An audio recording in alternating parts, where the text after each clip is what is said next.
When we talk about virtual reality today, you can't start the conversation without talking about Meta. Ever since they were just Oculus and Facebook, they've been making the hardware that brought VR into the eye of the mainstream consumer. They've backed and bought the studios that made the games and continue to pump millions, if not billions, into bringing their vision of the metaverse into existence. While early Oculus is often hailed as the catalyst for modern VR, today's Meta can either be seen in one of two ways. Either as the savior of VR, the one that makes it all possible, or as the data-hungry, Zuckerberg-driven company that'll monopolize the industry and ultimately drive it into the ground. And with all that Meta's done over the years, the bold and seemingly questionable decisions they've made, and the growing hardware releases we see every few years, it's easy to form a strong opinion, and form it quickly. But the truth, like most things, isn't that simple. Because for as much as Meta has gotten wrong and undoubtedly failed at achieving over the years, they've also done a lot right too. Things that have ultimately pushed the technology to where it is today. In this video, I want to take a step back and look at the bigger picture of Meta, their impact, and what they've ultimately, in my eyes, the eyes of someone only a few years in, done for this space. Not the oversaturated, free PR Twitter warrior takes, or the doom and gloom VR is constantly a dying cesspool takes either. Just the objectively good, the arguably bad, and everything in between. And just for full transparency, I got into VR because of Meta themselves. Like so many others, I was just another kid that picked up a Quest 2 because it looked fun.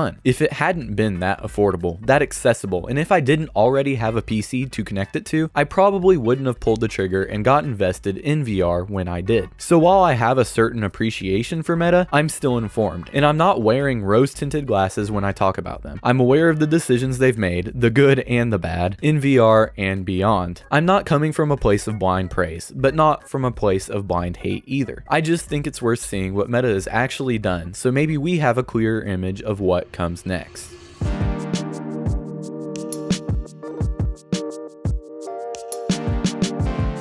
Let's start with the good, or at least better things. A little positivity couldn't hurt, right? If you're going to talk about the good Meta has done for VR, there is a considerable list at least. For starters, they made it incredibly accessible, especially with the Quest 2. It made the technology something that people could actually easily afford. Before the Quest line, most headsets were locked behind the need for a $1,000 PC setup and headsets, controllers, and base stations that cost just as much, if not more. They sold the Quest 2 for cheap, and part of me wants to believe that, in some capacity, it was because they genuinely wanted people to get into the space more than anything. Regardless if that was their intention or not, it worked, and brought the most users to VR ever. And while they haven't been the most innovative year over year with every new release, each headset was better than the last, adding something new. From the original Quest to the Quest 2, resolution and power increased. The Pro added eye tracking and face tracking and better optics, albeit for an absurd initial price and a target audience that wasn't gamers, but it was still an improvement. And now, with the Quest 3 and 3S, we're seeing improvements in processing, with the 3 increasing its resolution and again opting for the much better pancake lenses. Not to mention the full color pass-through and the continually improving hand tracking support, which I find best for quick, little things. Their technology continues to improve, even if incremental, and provides great options for all price points. All of this eventually gave VR the visibility it needed to grow, to reach that mainstream audience that makes it what it is today. Even people who have never touched a headset at least know what it is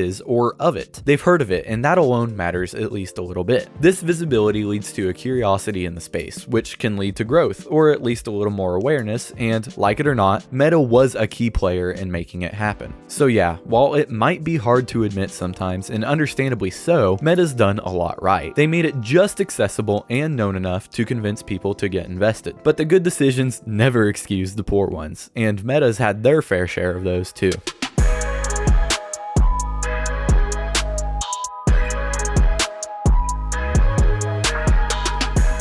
For instance, let's start with the previous Facebook requirement. Back in the early days of the Quest 2, Meta required everyone to sign in with a Facebook account to use their headset. And while it sounds like a simple solution, just make a Facebook account primarily for your headset, not everyone liked the idea of that, and the invasive reputation Facebook had, and understandably so. Not to mention that users could easily be locked out of their headset if their Facebook account was suspended, or the headset becoming unusable to some simply because they didn't want to tie it to a social media account. It did, in some ways feel excessively invasive. Eventually, Meta rolled out Meta accounts, which users could use instead of a Facebook account, even though it probably doesn't make much of a difference data-wise. In the end, this was the first real indication to some that the company might not always operate in the user's best interest. Arguably, the Quest store itself can be seen as a downside, where Meta controls what is seen on the store. On one side of the coin, this makes sense, right? Meta wants to control quality, and that's a good thing. But that also means that many unique and experimental experiences get subjected to platforms like side quests that, while great and community-driven, are, again, out of the eyesight of the average user. VR needs the openness that gives smaller creators a chance. These experiences are essentially the backbone of the platform. So when one company controls the largest gateway to VR as a platform, they get to decide what's the most visible and what isn't, which sucks. But it's a minor complaint, especially compared to what Meta has been doing with the VR studios they continue to acquire, or rather what they haven't been doing with them. Meta's bought out a ton of major VR studios over the years, including names like Ready at Dawn, Downpour Interactive, Sanzaru Games, and many more. And on the surface, this looks great. I mean, a massive company like Meta backing these developers, who knows what they could accomplish? That could have meant more resources, more freedom, bigger projects. But instead, it meant silence, at least since these studios were bought out. If you're familiar with VR, then there's a decent chance you remember Echo VR. Arguably one of the greatest competitive VR games of recent years, it had a strong, passionate community of dedicated players and even had a few of its own tournaments. The game had always been going strong and was a staple of Quest players and PC players alike. Then, on August 1st of 2023, the servers for the game were shut down by Meta to reallocate resources to newer projects. Just like that, a staple game where users had logged so much time and made numerous purchases was gone. Another example includes Onward, which went through a major period of stagnation under Meta's ownership and has only recently seen updates. This isn't the worst though, as other studios Meta has bought have gone completely quiet altogether. The point is, it feels like Meta saw successful VR studios and decided to buy them just for their Quest platform, only to find that the games didn't align with their vision of the metaverse and eventually let them fade into obscurity or pulled the plug on them altogether. Instead, they put the resources into the arguably egregious Horizon Worlds, Meta's vision of what their perfect metaverse should be. The one platform that they can have excessive control over, where they continue to pour endless time and money into despite a disgusted response from the wider VR community. It feels too corporate, too forced, not to mention the avatar system, worlds, games, overall systems, and everything just seems so stiff. The energy doesn't compare to other VR experiences out there powered by people instead of companies, and Meta knows it, but that doesn't stop them from investing. And when you add things in like avatar stores, branded cosmetics, and a growing focus on monetization, it just makes the platform feel more and more corporate, despite that being the very thing many come to VR to get away from. After a while, the Quest platform starts to feel like just another engagement funnel, designed to get you to interact and buy more, all in the way Meta sees fit. So yes, there are undoubtedly some things Meta has done that are really frustrating, that seem super disconnected from where VR is aiming to be, what makes it special. But at the same time, not every decision was good or bad. Some did a little of both, or were at the least confusing. Understandable, but maybe not beneficial. After all, nothing is black and white, and many things just depend on where you stand and how you look at it as well.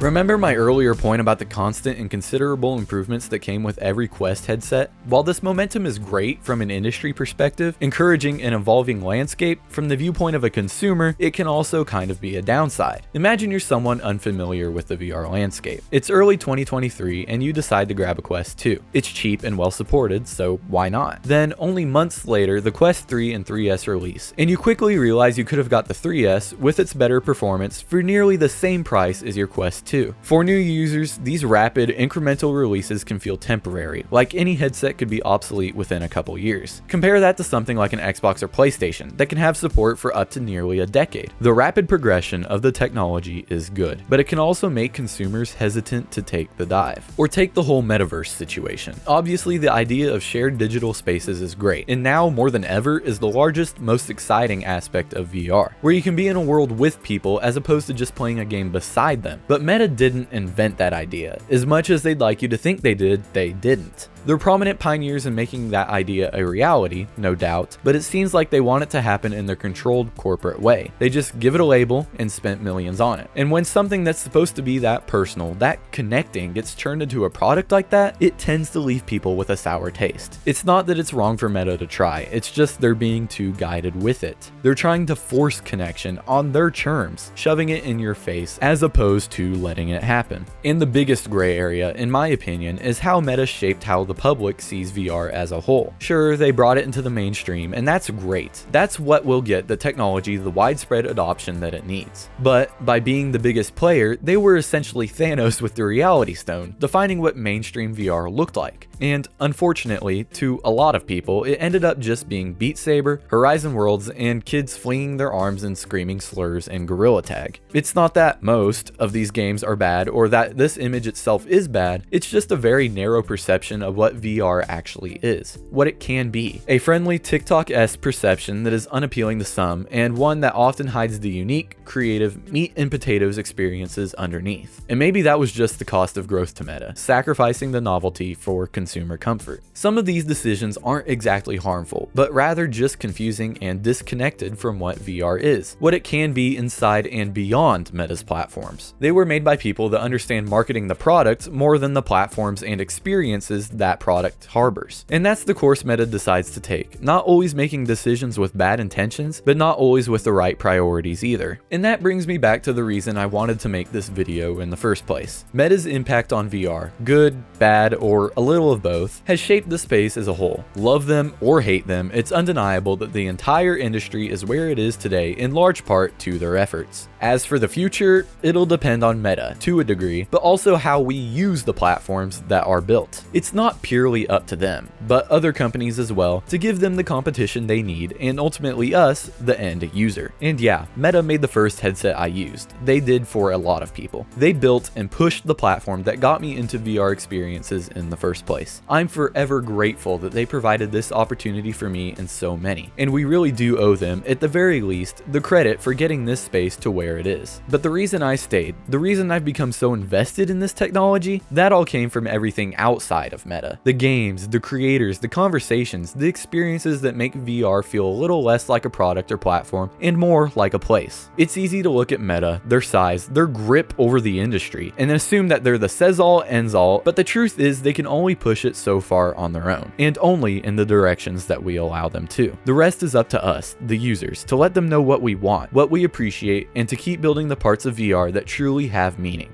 that matter to us.